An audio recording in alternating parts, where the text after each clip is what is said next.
Once upon a time, in a small, dusty village nestled at the edge of a vast, wealthy kingdom, there lived a poor boy named Thomas.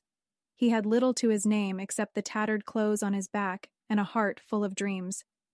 Thomas's family, like many in the village, struggled to survive.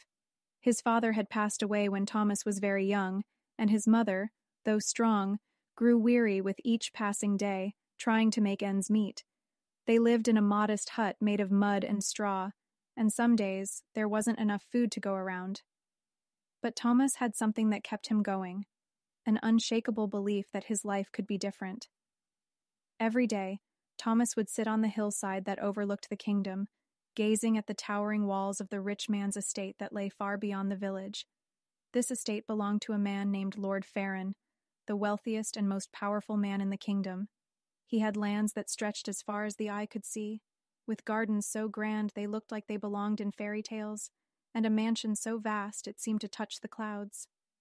The villagers whispered tales of the unimaginable riches that Lord Farron possessed: golden carriages, rooms filled with jewels, and feasts that could feed an entire town.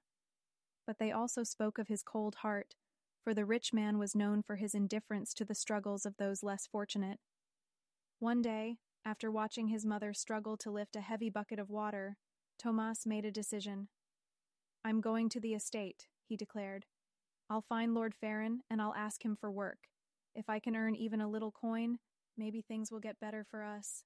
His mother looked at him with worry in her eyes. "Thomas, no one from our village has ever set foot inside that estate. The rich man doesn't care about people like us. You'll just come back disappointed." But Thomas was determined. The next morning, before the sun had fully risen, he set out on the long journey to Lord Farron's estate. The path was treacherous, winding through thick forests and across steep hills.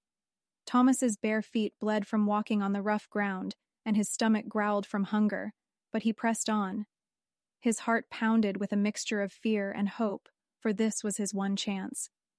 As he approached the grand gates of the estate, Thomas felt small, insignificant even. The gates were made of iron and adorned with intricate gold patterns, standing tall and imposing, a symbol of the vast wealth on the other side. 2 guards stood at the entrance, eyeing him with suspicion. "What business does a boy like you have here?" one of the guards asked, his voice gruff. Thomas swallowed hard but stood tall. "I've come to speak with Lord Farron,"